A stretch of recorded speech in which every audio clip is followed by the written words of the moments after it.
आज class 5 day 26 है हमारा प्लानर का, जिसमें साइंस के सब्जेक्ट में हमारा है chapter number 2 long question 1 2 C work is homework. आपने इसको सी वर्क में भी करना है और होमवर्क में भी करके लेके आना है।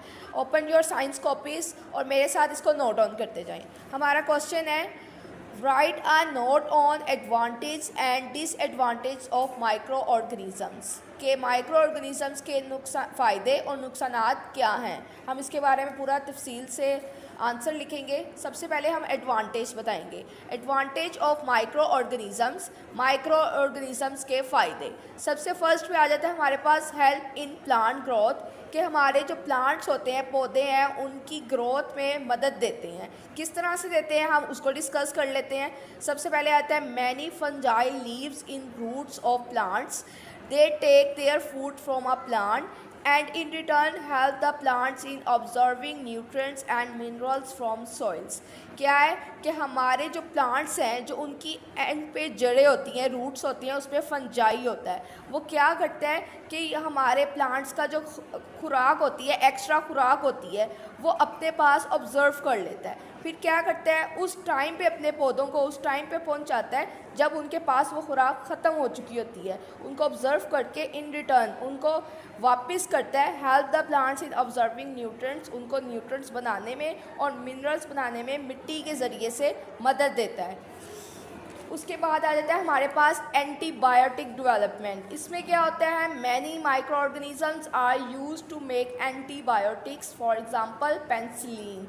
क्या है, एंटीबायोटिक्स क्या होती हैं कि अगर हम किसी डिज़ीज़ का शिकार है तो उसके लिए हम उसको ख़त्म करने के लिए, उस बीमारी से लड़ने के लिए हम एंटीबायोटिक्स मेडिसिन्स का इस्तेमाल कर सकते हैं। एंटीबायोटिक वैक्सीन्स का इस्तेमाल करते हैं। क्यों करते हैं? ताकि जो हमारी बॉडी में जो जर्म्स हैं उनके साथ ये लड़ सके और उस बीमारी को ख़त्म कर सके। तो इसकी जो मेन एग्जांपल है वो पेनिसिलिन है। अब डिसएडवांटेज है हमारे पास माइक्रो ऑर्गेनिजम्स के। डिसएडवांटेज क्या है, नुकसानात। सबसे फर्स्ट पे आ जाता है शॉर्टेज ऑफ फूड का ख़त्म हो जाना या कम हो जाना। Micro organisms grow food and cause spoilage. क्या है कि माइक्रो ऑर्गेनिजम्स हमारे खाने पे उगना शुरू कर देते हैं, बनना शुरू कर देते हैं और हमारे खाने को तबाह कर देते हैं, ख़राब कर देते हैं। मतलब ऐसी चीज़ें जिनको हमने फ्रिज में रखना होता है, कूल प्लेस में रखना होता है, बट हम उसको वार्म प्लेस प्रोवाइड करते हैं, जिसकी वजह से उसके ऊपर फंजाई या बैक्टीरिया उगना शुरू कर देता है और वो हमारी खुराक को ख़राब कर देता है, स्पॉइल कर देता है।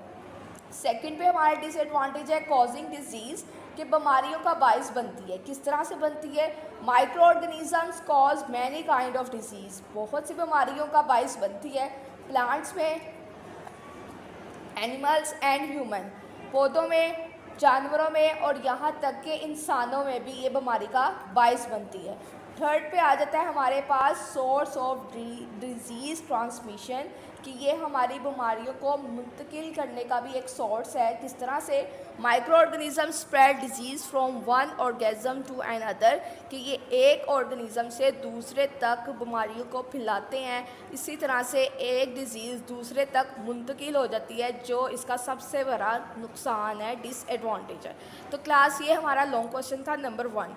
अब हम लॉन्ग क्वेश्चन नंबर 2 देखेंगे, जो है discuss the main groups of micro organisms. हमने माइक्रो ऑर्गेनिजम्स के ग्रुप्स देखने हैं कि कितने ग्रुप्स में डिवाइड है। ये 3 मेन ग्रुप्स में डिवाइड है। Micro organisms are divided into 3 main groups. कौन कौन से हैं? Viruses, bacteria and fungi. तो सबसे पहले हम वायरसेस को देख लेते हैं। Viruses are the smallest of all microbes. Virus क्या होता है, ये सब माइक्रोब से, मतलब माइक्रो ऑर्गेनिज्म से सबसे छोटा ये आपका माइक्रो ऑर्गेनिज्म होता है। They are different types depending upon their shape and size. इसकी भी आग से डिफरेंट टाइप्स हैं जो अलग अलग शेप्स में और साइज़ में पाए जाते हैं। जितनी शेप का, जितने साइज़ का ये है, उतना उसका नुकसान होता है। वायरस है, अगर स्मॉल साइज़ में है तो वो आपको स्मॉल इन्फेक्शियस डिसीज़ तक ही रखेगा, बट अगर वो शेप में भी भरा है और साइज़ में भी भरा है, तो आपकी डिजीज़ को भी वो ज़्यादा बढ़ाएगा और ख़तरनाक बीमारियों की वजह बन जाता है। बैक्टीरिया है, bacteria can't be seen with the naked I. Bacteria को हम अपनी आम आंख से नहीं देख पाते हैं, इसके लिए हमें माइक्रोस्कोप का इस्तेमाल करना पड़ता है। For example E coli and S typhi etcetera. उसके बाद आता है fungi.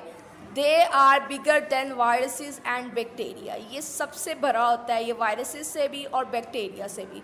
We can see them with the naked eye. For examples mushroom, हम इसको अपनी आम आंख से देख सकते हैं और सबसे बड़ी एग्जांपल है मशरूम्स, जो कि हमारे प्लांट्स पे ग्रो करता है।